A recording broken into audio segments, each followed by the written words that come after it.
Bonne journée.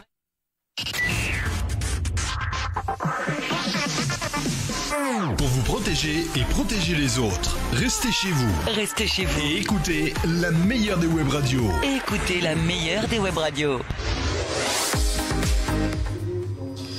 On est ensemble le temps d'une bulle santé bien-être dans ce bubble bar du centre des arts d'Enghien-les-Bains. Avec moi sur le plateau aujourd'hui Bernard Gauthier. Bernard Gauthier, bonjour. Vous êtes kinésithérapeute et puis avec moi également Dominique Nguyen. Vous êtes radiologue.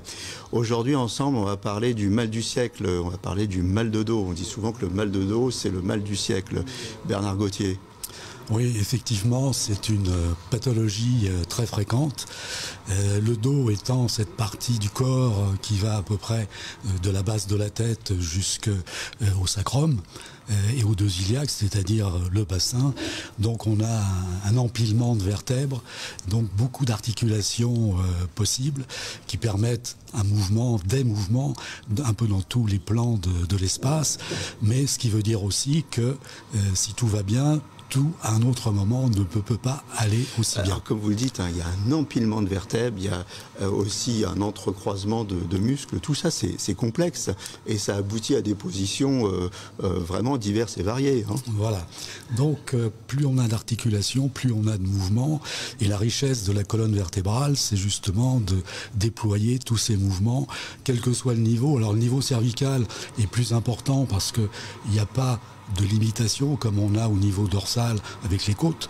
Les côtes diminuent considérablement le mouvement, qu'on retrouve aussi au niveau lombaire avec des vertèbres beaucoup plus fortes, beaucoup plus épaisses, anatomiquement parlant, mais c'est aussi parce que les efforts supportés à cet endroit-là sont beaucoup plus importants. Pourquoi on dit mal de dos, mal du siècle? Qu'est-ce qui s'est passé dans ce siècle qui fait qu'on martyrise notre dos? C'est quoi? C'est le manque d'activité? C'est la voiture? C'est l'ordinateur? C'est quoi? C'est un peu tout ça. S'il y a une époque, nos ancêtres très lointains marchaient à quatre pattes, petit à petit on a pris la position redressée, donc de quatre pattes on est passé à deux, ce qui a sollicité d'une autre manière la colonne vertébrale, et donc la pesanteur agit sur l'ensemble de ces articulations. Mais nous sommes êtres humains avec une particularité, c'est que le squelette est une chose, mais que nous fonctionnons aussi avec notre cerveau, donc avec tout ce qui se passe dans le cerveau, c'est-à-dire le vécu, les émotions, le stress, on va sans doute en parler un petit peu plus tard. Donc tous ces éléments-là font que on utilise notre corps au maximum, et des fois le maximum c'est un petit peu trop par rapport à ce que notre nature peut supporter.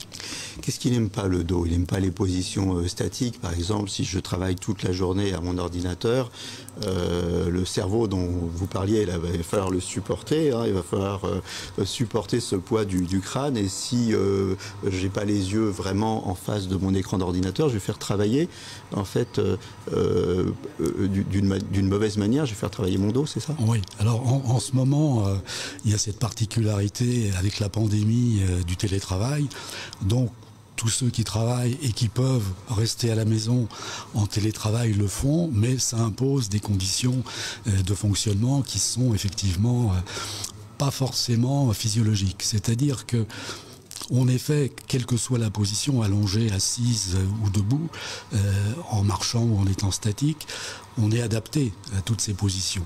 Mais ça nécessite quand même quelques exercices, puisque le maître mot de notre fonctionnement, c'est le mouvement. Donc, quelle que soit notre position, il faut que nous soyons en mouvement. Quand on est assis, le mouvement, il est minime, il est relatif. Mais dans cette position relative, il faut trouver des modes de fonctionnement, des modes de mouvement. On le répétera jamais assez, en effet, pour bouger, et la solution au mal de dos, c'est le mouvement, c'est pas l'inaction. Dominique Nguyen, vous êtes radiologue, vous envoyez des gens au cabinet qui viennent vous voir parce qu'ils ont mal au dos. Mais qu'est-ce que ça veut dire finalement mal au dos? Parce que entre j'ai mal au cervical, j'ai un lumbago, c'est quoi mal au dos? Alors en fait, la douleur est provoquée par des tas d'éléments. Ça peut être une origine vertébrale, osseuse, mais ça peut être aussi une origine musculaire, articulaire, éventuellement une origine psychologique. En tant que radiologue, l'utilisation de l'imagerie n'est pas systématique pour finalement une pathologie qui est banale, qui est très fréquente. Donc on va la réserver dans des cas très particuliers. À l'heure actuelle, l'examen qu'on va utiliser le plus fréquemment, c'est l'IRM, puisque c'est un examen qui est non irradiant. Mais les indications sont finalement relativement limitées. Il faut d'abord que la douleur persiste pendant plus de 7 semaines ou bien alors qu'elle intervienne dans un climat très particulier, par exemple dans un contexte de cancérologie, de traumatisme, d'infection. Donc finalement, l'utilisation de l'imagerie est relativement limitée et réservée aux cas les plus graves, les plus importants, les plus inquiétants pour le médecin. Alors, on va parler des cas moins graves. Ce qu'on appelle le lumbago ou le tour de rein. Qu'est-ce que c'est, Bernard Gauthier ? Alors, effectivement, nous, ce qu'on voit, c'est ce qu'on appelle les troubles fonctionnels, c'est-à-dire les troubles de la fonction, c'est-à-dire du mouvement. Alors, donc la personne qui a fait un faux mouvement, par exemple, et puis qui se retrouve coincée. Alors, il arrive je vais aller voir le kiné. Là, on est au printemps. Normalement, il fait un petit peu plus chaud que ce qu'on a connu ces derniers jours. Et les gens qui ont un balcon, des jardinières, ou qui ont la chance d'avoir un petit jardin, se remettent à travailler la terre d'une manière importante. Et le corps n'est pas préparé forcément à ces gestes-là. Et il arrive que sur un effort où, là aussi, c'est la capacité du corps à utiliser tous les mouvements et les mouvements composés. Donc, ces mouvements composés, généralement, ils sont un petit peu à la limite de ce que peut tolérer une articulation ou un système musculaire ou les enveloppes des muscles, c'est-à-dire les fascias. Et un effort dans ces positions un peu extrêmes, généralement, se paye par un lumbago ou des lombalgies, c'est-à-dire des douleurs du dos. Alors le lumbago, qu'est-ce que c'est ? Ce sont des tensions musculaires, des contractions musculaires. Par exemple, le lumbago classique, c'est on est plié un peu sur le côté et un peu en avant. Ça, c'est des muscles de la colonne vertébrale qui sont impactés, mais aussi des muscles qui sont plus à l'intérieur, comme le psoas, qui sont contractés et qui maintiennent cette position. Que faire quand on est coincé, où on ne peut pas se redresser, et le moindre écart, le moindre petit mouvement devient encore plus douloureux ? Le repos, bien évidemment, est recommandé. Les médicaments, quand ça persiste et qu'il faut absolument se soulager. Mais aussi un travail musculaire doux qui permettent de relâcher les muscles qui sont en tension, ceux qui sont le plus en tension possible, pour petit à petit retrouver une articulation qui fonctionne le plus normalement possible. Si j'ai bien compris, le lumbago, ce serait comme une crampe géante. Quelque sorte. C'est ça. Bon. On n'a pas parlé des nerfs, et pourtant ça fait mal quand on dit par exemple j'ai une sciatique. Est-ce que ça rentre dans la famille du mal de dos ? Oui, c'est un mal particulier, spécifique. Alors, si on a mal, c'est qu'il y a un conducteur qui est le nerf sensitif qui conduit la douleur. On n'aurait pas de nerf sensitif, on n'aurait pas de douleur. Ce qui poserait des problèmes d'ailleurs, parce que le nerf sensitif, c'est lui qui nous prévient si on met la main sur du très froid, sur du très chaud, et on a le réflexe de se protéger et de retirer cette main. Maintenant, au niveau de la douleur musculaire, c'est un petit peu plus contraignant parce qu'on n'aime pas avoir mal dans le dos et on n'aime pas être surtout bloqué. On n'aime pas ça du tout. Alors, le système nerveux, effectivement, c'est le système qui est à la fois moteur, quand on bouge un muscle, on ramène la main à l'épaule, c'est le système moteur. Et la sensibilité sur ces nerfs importants sont des nerfs mixtes en fait, qui conduisent la sensibilité et la motricité. Quand on a cette alerte dans le dos, c'est au niveau musculaire comment ça se passe. Il y a toujours un système de défense et en fait cette position qui est pas très bonne et surtout très douloureuse, c'est un mécanisme de défense de l'organisme qui empêche d'aller au-delà. Et au-delà, c'est quoi ? C'est la dislocation. C'est la dislocation de tous les éléments qui maintiennent l'articulation, les tendons, les ligaments, les tendons musculaires, etc. Et les fascias qui englobent tout ça. Donc, malgré le désagrément de la douleur, c'est quand même un signe protecteur. On va revenir sur l'imagerie, si vous voulez bien, Dominique Nguyen. Vous avez mentionné tout à l'heure l'IRM, mais l'IRM, on est en position allongée. Or, souvent, quand on fait un examen du dos et qu'on veut voir comment s'exercent les pressions, on a besoin de faire un examen debout. C'est possible, ça ? Oui, c'est possible. Alors, il y a plusieurs techniques. Il existe des IRM que l'on peut réaliser en position debout, qui sont peu utilisés en France, mais qui existent. Ce sont les Italiens qui ont développé ce type de technique. Et puis, il y a une technique un petit peu plus récente, développée par la société EOS, qui est l'utilisation d'une imagerie qui est peu irradiante, qui a été inventée par le physicien Charpak. Donc on a une irradiation qui est très modérée, environ 10% d'une radiographie standard, et qui permet de réaliser des examens radiographiques, on peut parler de radiographie, en position debout. Grâce à l'intelligence artificielle, grâce à la 3D, on peut éventuellement analyser les mouvements, la statique du rachis. C'est une technique qui est très intéressante et du fait de son caractère peu irradiant, elle est utilisée chez l'enfant pour la surveillance des scolioses. Donc c'est une technique qui commence à se développer et qui maintenant peut être utilisée pour l'étude du bassin. Bernard, on va finir avec un peu de prévention. On a 1 minute et demie à peu près pour conclure. Qu'est-ce qu'on fait pour éviter d'en arriver là et pour éviter d'avoir mal au dos ? Eh bien, on bouge. On bouge. On bouge comment ? On bouge pas n'importe comment, sinon on se fait mal au dos. On bouge pas n'importe comment.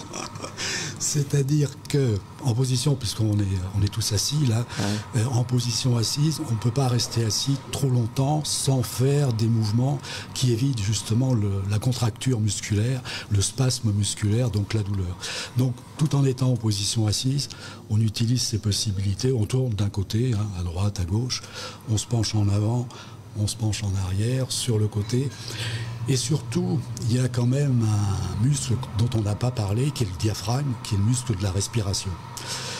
C'est le muscle qu'il faut utiliser en permanence. Et quand on est au repos comme ça, on peut l'utiliser beaucoup plus facilement. L'utiliser comment ? C'est très simple. En inspirant, au lieu de faire ce qu'on fait d'habitude, de gonfler le thorax, on gonfle l'abdomen. On sort l'abdomen et là, on est en inspiration. Et on peut compléter cette inspiration en mobilisant les côtes. Et quand on souffle, évidemment, on fait rentrer le ventre et on baisse les côtes. Et là, on a une respiration complète. Donc, quand on est assis comme ça devant son ordinateur, on a intérêt à faire cette chose-là régulièrement dans la vie courante. Eh bien, merci à tous les deux d'être passés sur ce plateau. Une petite bulle musicale avant de passer à la suite du programme.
Pour vous protéger et protéger les autres, restez chez vous. Restez chez vous. Et écoutez la meilleure des web radios. Écoutez la meilleure des web radios.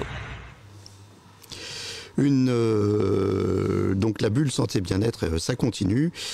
Bienvenue à ceux qui nous rejoignent et bienvenue à nos nouveaux invités. Alors les nouveaux invités, c'est Daniel Gubian. Daniel Gubian, vous êtes président du Lions Club Enghien-Montmorency et docteur Philippe Casassus. On va vous retrouver périodiquement à chaque émission pour les histoires, les anecdotes sur l'histoire de la médecine. Daniel Gubian, on commence avec vous. Le Lions s'occupe beaucoup de la santé, de la médecine. C'est une implication historique au Lions Club, non ? Oui, bien, depuis le début, le Lions Club s'est attaché à quelques axes importants concernant essentiellement la santé. Donc il y a, dans les axes principaux, il y a la vue, il y a le cancer, le diabète. Et puis bien sûr après il y a de l'humanitaire de manière un peu plus classique, mais cette année on a réussi à se centrer, disons, sur les actions cancer particulièrement. Voilà. Et alors vous en avez fait une il n'y a pas tellement longtemps, c'était l'opération Jonquille. Voilà. C'est ça. Alors, qu'est-ce que c'est cette opération ? Qu'est-ce que c'était ? L'association Une Jonquille pour Curie, c'est une association qui bien sûr est en relation avec l'Institut Curie et qui a pour mission essentielle de prendre en charge psychologiquement les patients à qui on vient d'annoncer la très mauvaise nouvelle, sur laquelle ils sont malades du cancer. Donc c'est l'objectif de cette association et nous avons eu la chance de pouvoir organiser sur Enghien, malgré le contexte, un stand sur le marché du samedi matin, le 13 mars, où nous avons collecté de l'argent pour cette association en vendant des jonquilles, des vraies jonquilles, quelques-unes quand même, et puis des goodies, jonquilles broches pour les dames, des stylos, etc. Donc on a été très heureux de pouvoir faire ça grâce à la mairie qui a tenu bon pour qu'on le fasse. Et c'était prévu sur deux samedis et on a fait le premier, le deuxième, le coup près est tombé.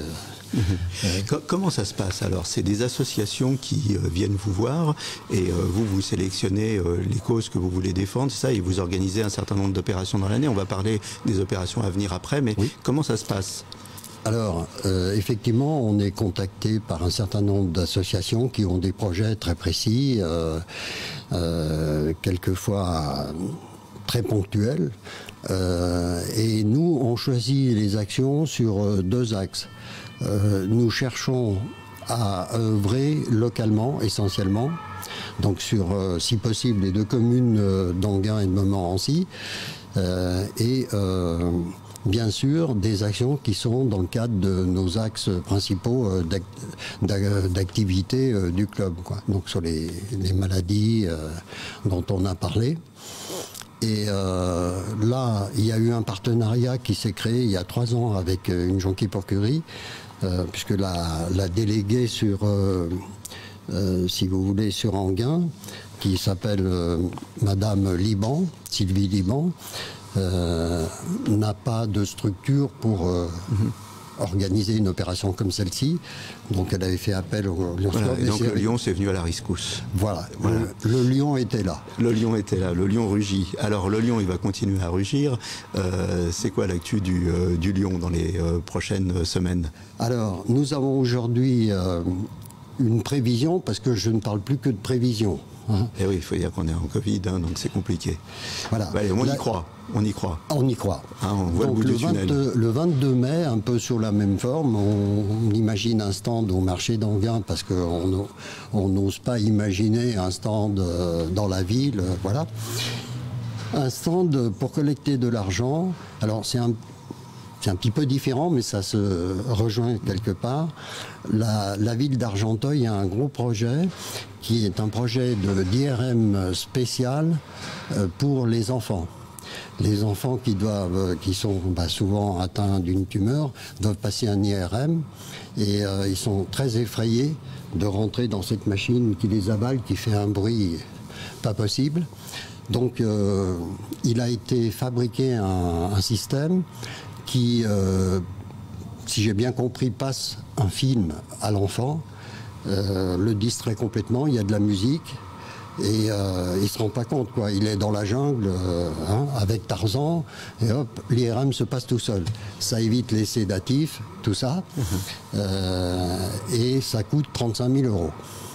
Voilà. Donc vous allez essayer de récupérer au moins une partie de cette somme, parce que 35 000 € c'est un peu ambitieux au marché d'Enghien. C'est pas notre dimension de la ville, ceci dit. Mais toutes les actions sont bonnes et c'est l'addition en fait de toutes ces actions qui va permettre d'acquérir ce système et donc de faciliter la vie à la fois des gens qui font passer les IRM aux enfants et de simplifier l'examen aux enfants. Voilà. Et donc les clubs de la région, effectivement, sont sur le même projet. Alors, IRM enfant, première actu, mais pas que. Mais pas que. Le lion continue de rugir. Alors, donc en fait, dans les grands axes qu'on a, c'est la lutte contre le diabète, puisque en fait en France, on estime qu'il y a à peu près 5 millions de personnes qui ont le diabète, mais qui ne le savent pas. Et c'est d'ailleurs ce qu'on constate, puisque on a déjà fait des opérations. On a déjà fait des opérations de dépistage sur la commune et on a vu qu'il y avait 5% des gens à qui on apprend malheureusement qu'ils ont le diabète. Donc, prochaine étape qui est prévue, c'est le 18 septembre de cette année. Nous faisons une braderie, une brocante et nous prévoyons un stand de dépistage gratuit pour les gens qui viennent. Diabète, braderie que vous faites chaque année, je crois. Qu'on fait chaque année, sauf l'année dernière, puisqu'elle a été annulée. Autre actu?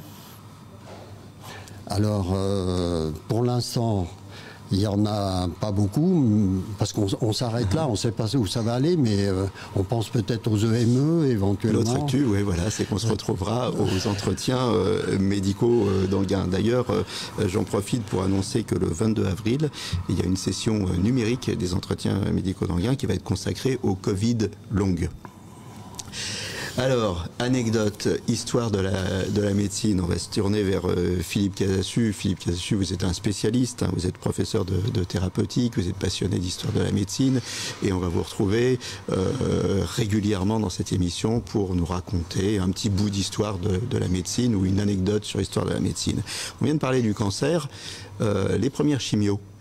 Alors, les premières chimios, d'abord...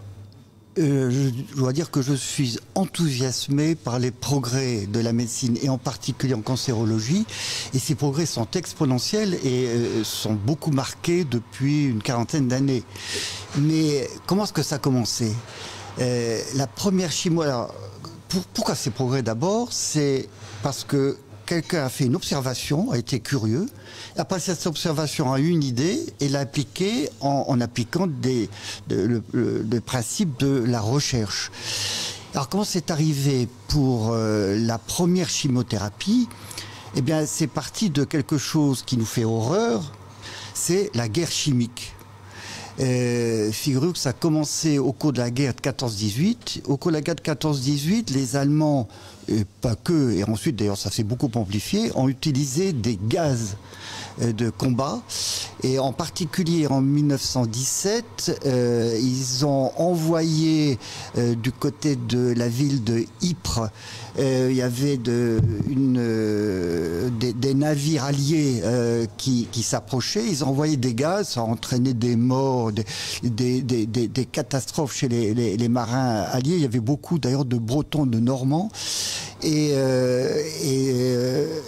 ceux qui ont été récupérés à l'hôpital, on a vu que ça donne des cloques énormes, des lésions cutanées, des ulcérations sur la peau, dans les muqueuses. Et ce que ça entraîne aussi, ça fait s'écrouler les globules du sang. Donc on constate que il y en a qui vont mourir secondairement de ça, et puis certains vont récupérer, mais ils vont avoir une baisse des globules blancs, des globules rouges, une anémie, des plaquettes. Eh bien, il y a un médecin qui a eu l'idée de s'interroger là-dessus. de voir ce qui s'est passé. Et donc on s'est rendu compte que ce qu'on appelait l'hypérite, par allusion à la ville d'Ypres, c'était un gaz qu'on appelle un gaz moutarde. Ça a été utilisé ensuite par bien des gens, y compris par Saddam Hussein contre les Kurdes. Ah non, oui, ça continue d'être utilisé. Eh bien, on s'est rendu compte que ça contenait une substance qui fait partie de ce qu'on appelle, enfin, toute une famille de chimiques qui s'appelle les alkylants, qu'on appelle aussi les moutardes à l'azote, puisque l'hypérite, c'est aussi ce qu'on appelle les gaz à moutarde. Eh bien c'est là qu'ont été tirées les premières chimiothérapies, dont, par exemple, une chimiothérapie qui a été très utilisée, qui est toujours utilisé, qui est le cyclophosphamide qu'on appelle, qui est commercialisé sous le nom d'Endoxan. C'est un médicament de base de beaucoup de traitements de cancer, des lymphomes, des leucémies. Et ça a contribué à obtenir les premiers cas de guérison. Et puis on a continué encore, parce qu'on s'est rendu compte que c'était en particulier très utile dans les cancers de la famille des lymphocytes, des cellules lymphoïdes, c'est les cellules de l'immunité. Et puis il se trouve que il y a un certain nombre de maladies qui ne sont pas cancéreuses, qui sont des maladies des troubles de l'immunité, qui sont ce qu'on appelle les maladies auto-immunes, qui sont traitées par des corticoïdes, mais quelquefois ça ne suffit pas.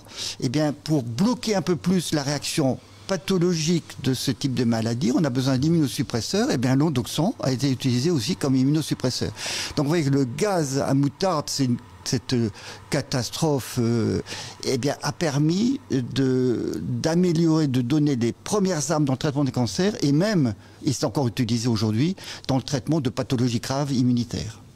Hélas, cette anecdote nous apprend, ou nous rappelle que bien souvent, c'est les guerres qui font avancer la médecine. En l'occurrence, oui. Avant de se quitter, on rappelle les prochains rendez-vous du Lyons, on redonne les dates et les lieux, Daniel.